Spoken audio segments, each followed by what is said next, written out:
I think that parrots, a good portion of the species, understand a lot of English language. Even if they don't speak in context themselves, they understand English very well.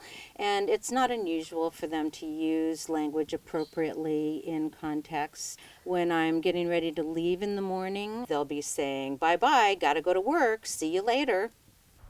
They have really surprised me. Everything from vocal, although they will learn and mimic 20 or 30 words at first, but then they'll find out what a verb is and what an adjective is, and we'll put a sentence together. I have a client who has an African gray that's just a phenomenal talker, and this bird always speaks in context. When he takes her to the vet and the vet comes in the room, Mary Beth will say, "Hi, Doc Clark, how you doing?"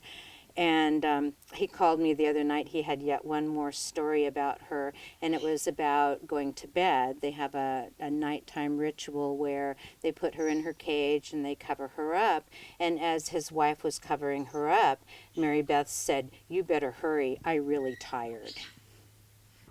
I happen to have this particular bird. This is also an African gray, one of the most intelligent, but she knows I give all birds 3 strikes, and she knows every bird's name, about 50 of them out of the 100 or so that I keep. And she would say, "Mario, knock it off. Mario, I'll beat you in a minute. All right, Mario, I'm going to barbecue you." And so she would know on the third time, and then Coco on his third time. "All right, Coco, you're next. I'm coming to get you." My mom had an African gray at one time, and the bird learned in my mother's voice to say, "Rufus, do you want to go for a walk?" Rufus was my mother's toy poodle, who would then proceed to jump up and down in front of the front door and bark incessantly. And, this upset my mother to no end, and so unfortunately she gave the parrot up and kept the dog. The very special birds that I can tell that have the intellect enough to understand quicker, there's just 6 basic sign languages that I have to teach. Come here, give me a kiss, give me hugs, hush, quiet, step up, step up. Yep. One of the sign languages, step up, come here, give me a kiss. You're next, I'll give you a hug in a minute, wait. And they'll stop, and they'll see me come over and play with another bird, and I have to be a man of my word. I have to be a person of my word, and go over to that bird next and give them TLC and love. And then another bird will start crying, saying, "What about me? What about me?" Hush.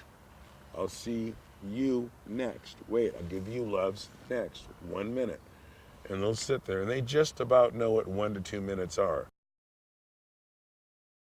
They have all the intelligence and the resourcefulness that their wild cousins have, and yet we place them into homes with caregivers who are perhaps unprepared to meet their needs. Birds get passed around 6 to 8 times in their life. I've had 3 birds come back to me that I've placed with people. "Oh, he's too loud, he bit me," yada yada. The reasons why I take birds in: abandonment, release them out the door. I've been called and threatened where if you don't come over here and get this thing now, we're talking midnight, and I do it, I'm going to kill it. I'm going to break its neck. I'm going to open the window, or whatever. I get about 3 calls on an average a day, take in about maybe 4 birds on an average a week. Like for instance, 8 birds just last night. Daily routine starts off at 4:04 in the morning or 4 o'clock in the morning. Get up early, dice fruits and veggies, fresh. My birds will not allow me to cut them at night and give it to them. They're just that spoiled. This is the salad mix that I feed my birds. Today I added some cooked beans. I added some cooked brown rice that I had cooked with some turmeric, some chopped beets, and some tofu, and some different fruits. And so that's what they're getting today. Tomorrow it will be something else. 30% of the birds that I take in on rescue have had a bad diet and have internal problems. They need large cages, they need outdoor aviaries, they need lots of toys and things to destroy, lots of different perches so they can go places in the house. All of that costs a lot of money. Veterinary care for birds costs a lot of money.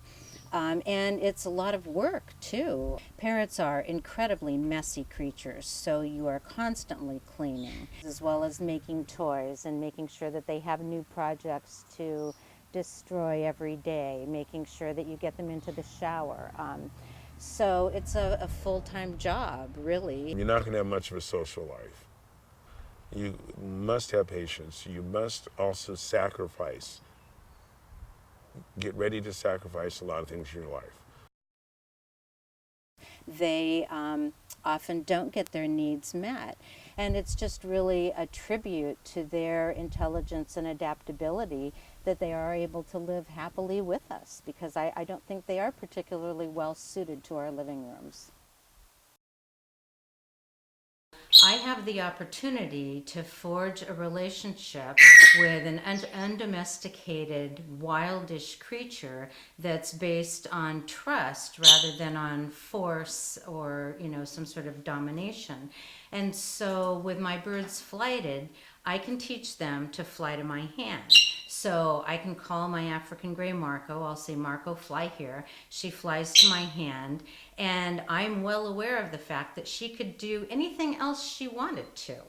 Marco, can you come here? Marco, fly here. Not interested today, huh? What about you, Susie? Susie, fly here. Good girl. What a good parrot. If I can get this wildish creature to trust me to the extent that she flies to me when I call her, to me that's pretty exciting and pretty special. That's one soul flying by right there. One of my babies. And I was fortunate enough to be part of his life.